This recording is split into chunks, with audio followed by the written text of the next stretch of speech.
Kannan Gopalakrishnan. He was working as a senior architect at Engineering Design Research Centre, L&T Construction, India's largest construction company. He's also worked on projects ranging from institutional buildings to international airports, apartment complexes to aircraft hangars. He's also attended 3 international conferences and 2 national conferences, and has also presented technical papers at the Jawaharlal Nehru University, Delhi, and the MSRIT, Bangalore. He's also won the national championship at Archaman at the India's largest architecture quiz. Sir Kannan Gopalakrishnan currently runs a design firm, Habitat Design Studio, and he is also a visiting faculty at the renowned architecture schools in Tamil Nadu. Welcome back to UGC lecture series. This is AR 6602, History of Architecture and Culture 6. We're doing Unit 2, After Modernism. We're dealing with lecture number 5 here. If you remember the previous lecture, we saw Robert Venturi and Christopher Alexander, their life, works and writings. And today we will have a look at conditions of postmodernity and canonization of postmodernism. So straight away, let's get into the topic of what postmodernity is about. Postmodernity is also spelled as, postmodernity is also called as the postmodern condition, and it is generally used to describe the cultural and economic scenario of the society which is supposed to have existed after modernism. Some schools of thought hold the idea that modernity ended in the late 20th century, about 1980s or early 1990s, and that it was replaced by postmodernity. While there is another school of thought which says that they extend to tell modernity to cover the development of which were denoted by postmodernity, while some believe that modernity ended after World War II, and after World War II whatever happened was postmodernity. The idea of a postmodern society is sometimes characterized as a culture which is stripped of its capacity to function in any linear or autonomous state, whereas a modern society has supposed to have a progressive mind in a linear flow. In a modernist state of mind thinks from A to B, B to C, C to D, whereas in postmodern state, a mind does not have the capacity to work in a linear or a transitional manner. That is what a postmodernity is, according to some experts. Postmodernity is a condition or a state of being associated to changes to institutions and creations, changes being social and political result and innovation globally, but especially in the West since 1950s. Whereas postmodernism is an aesthetic, literary, political or a social philosophy rather, the cultural and intellectual phenomenon which came in the 1920s new movements of arts was much different from what is happening at postmodernity. There is a serious contest between the idea of postmodernity and critical theory, sociology and philosophy. This relationship is highly contested. Let's move on from the societal perspective to architecture. Postmodernity in architecture is said to be heralded by the return of wit, ornament and reference to architecture in response to the formal idea, the formalism of international style or modernism style. So, according to the postmodern architects, architecture is the return of humor, ornament and context in buildings. As with many cultural movements, some of the postmodernism's most pronounced and visible ideas can be seen in architecture, and some of the examples are right there on your screen right now. If you can take a look at these buildings, these are the kind of structures which created the wit, humor in the building. The functional and formalized shapes and spaces of the modernism, they are getting replaced by diverse aesthetics. Styles collide, form is adopted for its own sake, new ways of viewing familiar styles and space are abound. Perhaps most obviously, architects rediscovered the expressive and symbolic value of architectural elements and forms that had evolved through centuries of building which had been abandoned by the modern style. There had been styles from Renaissance to Gothic to Romanesque to Baroque and Neoclassicism, and all these styles were abandoned by the advent of modernity. So architects now are rediscovering all these expressive and symbolic value of the evolution of architectural elements, and they are trying to re-synthesize in their buildings. Some modernist architects may regard postmodern architects as vulgar and associated with populist ethic, and calling design elements of shopping malls cluttered with goo. But postmodern architects may regard modern buildings with soulless, bland, oversimplistic and too abstract to deal with. This contrast was exemplified in the juxtaposition of the whites against the greys, in which the whites were seeking to continue the modernist tradition of purism and clarity, while the greys were embracing a more multifaceted cultural vision, seen in Robert Venturi's statement rejecting the black or white. The world view of modernism is in favor of black and white and sometimes grey. Though postmodernism in actual architecture takes many of its cues from modern functionalism and its emphasis on utility and function as the primary aspect in architecture, it also expands its fundamentals to in a certain way and creates irony and paradox to make buildings interesting as well as usable. Postmodern architecture seeks to combine function, aesthetics in a way which was not done in the past. In the past architectural movements, building was either about function or aesthetic, or if there is a mixture of both, there would not be an equal play of both function and aesthetic. Now we are creating architecture which are both functional and aesthetic. Postmodern architecture seeks to focus on the needs and desires of the present generation and not simply about following what the previous generation thought about. Let us take a look at aims and characteristics of postmodernism. The aims of postmodernism are not that simple. They included solving the problems of modernism, communicating meanings with ambiguity which was created by modernism, the building's context and the sensitivity, and surprisingly unified for a period of buildings designed by architects who largely never collaborated with each other. All these people thought of the same thing in different parts of the world. They never actually spoke to each other, they never really talked about what they are doing to each other, but then they are all doing it indigenously out of their own will. So that is how postmodernity developed as a style. These aims do, however, leave room for a lot of ways of implementation, and you can see a variety of diverse buildings created during the movement. Here on the screen you can see two very diverse buildings. Both are postmodern buildings and they are expressed in diverse ways.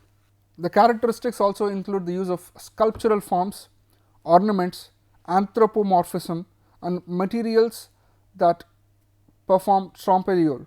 There are physical characteristics and are combined with conceptual ideas of meaning to create architectural marvels which are both functional and aesthetic. The meaning which we were talking about in the earlier slide could also mean pluralism, duality, double coding.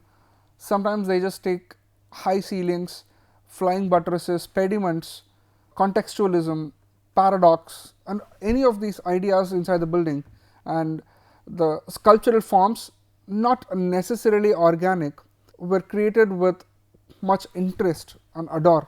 We can see the best of postmodern architecture in Hans Holstein's building. He designed a museum, it's called the Apteberg Museum. This building is made up of several building units, all very different. Each building's forms are nothing like conforming the rigid ones of modernism. The forms are sculptural and somewhat even playful at some point of time. They are not reduced to an absolute minimum. So you don't see squares, cubes, cylinders and circles everywhere. They fit together in a very organic way which enhances the effect of the forms. Carlos Carpa's Bryan symmetry exemplifies this place where the building needs to be sensitive to the context of the particular building. The needs of humans from the building needs to be understood. and this is what Scarpa designs in a symmetry. The Hood Museum of Art has a typical symmetrical facade which at the time prevalent throughout most postmodern buildings. In 1970s, there were two major stylistic trends. There were late modern architecture and postmodern architecture. These two styles were parallel in time and both fleeing the modern movement, and they looked so very different from each other. The late modern style is also known as high-tech architecture, relied primarily on technology and innovation, while the postmodern style introduced historical references.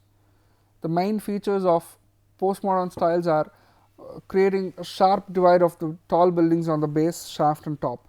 The idea of a column capital which has a base, shaft and a capital. They introduced classical orders and anthropomorphic configurations inside the building. They all have in common denunciation of principles advocated by rationalism, architecture and the international style, such as the functionalist principle, which states that the design is the result of function, open plan and ornamental nudity. To put it simply, a postmodern building challenges simultaneously at least two groups, architects and a committed minority who care about specific architectural problems, and the public and site visitors interested in the problems of comfort, architecture and the traditional way of life. Charles Jenks, a famous architecture critic and book author, writes this about postmodernism. First major postmodern architects are Philip Johnson, Charles Moore, Aldo Rossi and Michael Graves.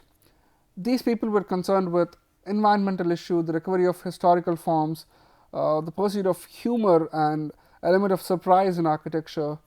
They use historical elements and they use it freely and in a non-eclectic way. They concern for the environment and they respect the site. They took forms and materials which are typical of the particular place.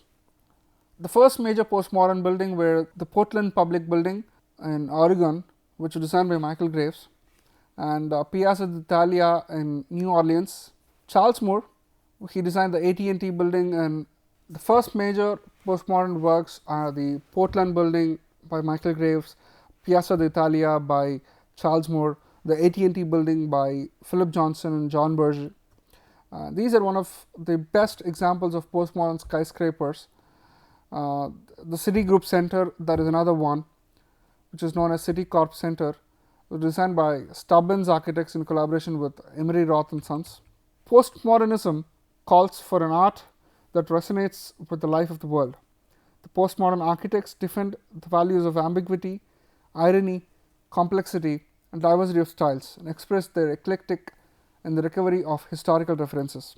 This is the Portland building right here, and you can see all the historic references coming back here. You can see the arches, you can see cornices, you can see wheel window, and you can see a lot of traditional features coming back inside the building without its usual way, and they are all colored in different shades. Suddenly, history became very interesting to postmodern architects. There are two other people. The first postmodernism works internationally prominent architects like Oscar Niemeyer or Santiago Calatrava. They go a step further in this movement and they build buildings that are in a style that is so markedly plastic and sculptural. They rediscover the full creative freedom which the modern materials have to offer them. This is a building by Oscar Niemeyer and this is a building by Santiago Calatrava. You can see how sculptural these buildings are, remarkably plastic in their look. In each of their works, there is a clear anthropomorphic appearance, finding a metaphor based on inspiration from nature, human body, and the color of the building is predominantly white. This is typical postmodernism, or let's say structural postmodernism. There are other buildings, museums and concert halls which were designed in this style. The Mack Museum of Contemporary Art in Nitroy, Oscar Niemeyer again. The MAM Milwaukee Art Museum and Tenerife Concert Hall, both by Santiago Calatrava. Taking postmodernism to another level was the idea of deconstructivism, whose exponents were Frank Gehry, Rem Koolhaas, Zaha Hadid, Daniel Libeskind, and the current high-tech architecture people were Norman Foster, Renzo Piano, Richard Rogers, Jean Nouvel, and people were also into organic architecture like Toyo Ito, and sustainable architecture Kenzo Tange, and critical regionalist architecture like Baker, Fatih. So they were all doing postmodern architecture in different areas in different ways and means. Let's look at the various postmodern directions in architecture. We just saw deconstructivism in one side, structural way in which it can be expressed in another style, and bringing back the historicity in one side, looking at site and sustainability on one side, critical regionalism on one side, high-tech architecture, and there are so many various ways in which postmodern architecture can go. And on one hand, there is the aesthetics of number created by Aldo van Eyck, and on the other hand, we have architecture of lively variety. In the 1960s, many well-known utopian projects were based on the principle of structure and coincidence. You can take a look at some of the projects below. Another most important influential prototype of this direction is the Yamanashi Cultural Center Chamber in Kofu, designed by Kenzo Tange. This created avenues for another style of architecture in itself called metabolism, that is again a part of postmodern architecture. This building was completed in 1967, and the anthropologist Claude Lévi-Strauss remarked, "I do not believe that we can still speak of one structuralism. There were a lot of movements that claim to be structuralism. This diversity can also be found in architecture. However, architectural structuralism had an autonomy that does not comply with the principles of structuralism in human sciences." So we don't have to compare the structuralism here in architecture with the structuralism otherwise. We have had a variety of styles and variety of responses to modern architecture, and together all these responses are called postmodernity. These different directions have created different images. There is two major directions: postmodernism, which an architecture evolved from modernism, yet it rebels against that style. Another way in which modernism is viewed as an excessively minimalist, anonymous, and monotonous, boring, and postmodernism has the sense of humor, and it is a solution for modernism. Often both these ways can interchange, and some buildings also have a bit of both in their character. Philip Johnson once exclaimed that he was bored with the box. At some point of time, he was the one who created the glass house, which you can see in this picture over here. He says he got bored with the box, and then he created the AT&T building, which had the broken pediment. So he says, "I was bored with the box, so I broke the pediment." There were different ways and different means through which postmodernism can be expressed by different people. The late 1980s and the early 1990s, high postmodernist architects, they had a different aesthetics which lacked traction, and there was a surge of modern architecture once again established international preeminence. As a part of this revival, much of the criticism of modernists were re-evaluated, and the modernistic style once again dominates in institutional and commercial contemporary practice. It could be for many reasons, because there were multiple directions for postmodernity in the first place, and number two, there aren't any clear rules for postmodernity, and number three is, when you can make a simple building, and like Leonardo da Vinci said, simplicity is the ultimate sophistication. Why go for sophistication that was not warranted for? So people started thinking on these lines, and then they kind of revived the modernist architecture, strict modern architecture, in the late 1980s and early 1990s. The mid 1990s, we clearly saw a lot of public buildings, institutional, commercial buildings being built in modernist style. Postmodernism as a theory and approach to learning and understanding the diverse, complex world in which we live, we can see that as an ideal. We can see a world consisting of multiple cultures, religions, schools of thought, constantly changing another, and we can see them all coexisting in one particular school of thought. Postmodernism encourages higher order thinking by asking us to deconstruct the whole world in which we live and re-examine the parts that make up the world. So all it asks us to see is, you take up the whole world or whole picture, break up into multiple parts, and analyze each of those parts and try to figure out what we are made up of. Now let us take a quick look at what we have studied in this episode so far. We've been trying to understand the conditions of postmodernity, and we were trying to understand the aims and characteristics of postmodern architecture. We saw various examples of classical postmodernism. We saw the importance of diversity in postmodernism and how so very diverse the postmodern culture has become. With these in the back in your brain, you should be able to answer the following questions that are going to appear on your screen right now. What was the condition of postmodernity? Describe briefly the aims of postmodern architecture. Describe briefly the characteristics of a postmodern architecture and how will you identify a postmodern building? What are the different directions that postmodernism takes? If you have answered these questions, you have understood what postmodernism and what diversity it has brought correctly.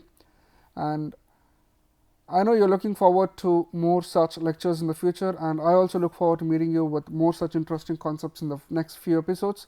Until then, thank you.